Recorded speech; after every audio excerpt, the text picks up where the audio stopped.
எல்லாருக்கும் வணக்கம். நான் உங்க மணியன் பேசுறேன். இப்ப நம்ம பேசிட்டு இருக்கிற நேரம் வந்து பாத்தீங்க அப்படின்னா ஒரு துயரமான சம்பவம். ஊத்தங்கரை காவல் நிலையத்துல பணிபுரிஞ்சிட்டு இருந்த தலைமை பெண் காவலர் கலைவாணி அப்படின்றவங்க தேவர் பூஜைக்காக டியூட்டிக்கு போனவங்க நைட்டு சாப்பிட்டு தூங்கினவங்க மாரடைப்பு வந்து இறந்துட்டாங்க. வயசு வந்து பாத்தீங்கன்னா அப்படின்னா வெறும் 41 வயசுங்க. ஸோ இதை வந்து நியூஸை வந்து நம்ம வந்து ஈஸியா கடந்து போயிடுறோம். ஸோ அந்த குடும்பம் அந்த குழந்தைங்க இப்ப எந்த நிலைமையில இருப்பாங்க நீங்க யோசிச்சு பாருங்க.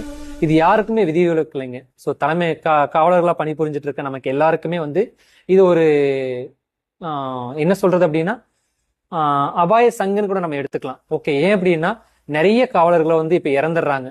தவறான உணவு பழக்கத்திலையும் தவறான வந்து பழக்க வழக்கத்தினால நிறைய காவலர்கள் இப்ப இறந்து போறதை நம்ம கேள்விப்படுறோம். இதை வந்து நம்ம சேஞ்ச் பண்ணிக்கலாம். இன்னிலிருந்து நம்ம வந்து நம்ம காவல் பணி நமக்கு ரொம்ப முக்கியம். அதோட நம்ம உயிரும் நம்ம குடும்பமும் நமக்கு ரொம்ப முக்கியம்.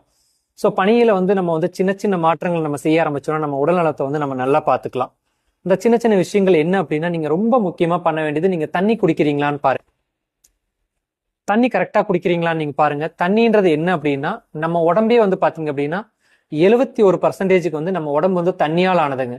அந்த தண்ணியை நம்ம கரெக்டா குடிக்கிறோமான்னு பாருங்க. சொன்னோம் அப்படின்னா எல்லாருமே வந்து விவாதம் பண்ண ஆரம்பிக்கிறோம். தண்ணி இவ்வளவு குடிக்க கூடாது, அவ்வளவு குடிக்க கூடாது. ஓகேங்க, நீங்க WHO உலக சுகாதார மையம் என்ன சொல்றாங்க, 20 கிலோ இருந்தீங்க அப்படின்னா 1 லிட்டர் தண்ணி நீங்க குடிக்கணும் அப்படின்னு சொல்றாங்க.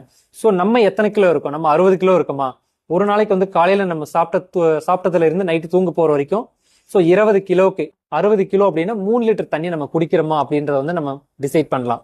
அதே மாதிரி வந்து நைட்டு நம்ம சாப்பிட்ற நேரத்தை வந்து துரிதப்படுத்தலாம். நீங்க சாப்பிட்றதுக்கு வந்து உங்களுக்கு டைம் இருக்கு அப்படின்னா ஒரு 8 மணிக்கே நம்ம சாப்பாட்டை முடிச்சிடலாம்.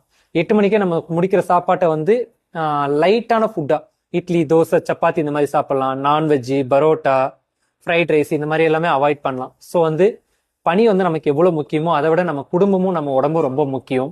உடல்நல சம்பந்தமான விஷயங்கள் ஏதாவது அப்படின்னா எனக்கு கான்டாக்ட் பண்ணலாம். என்னுடைய நம்பர் கீழே இருக்கு. ஸோ எல்லாருமே வந்து உங்க உடம்ப வந்து நீங்க பேணி பாதுகாத்துக்கீங்க.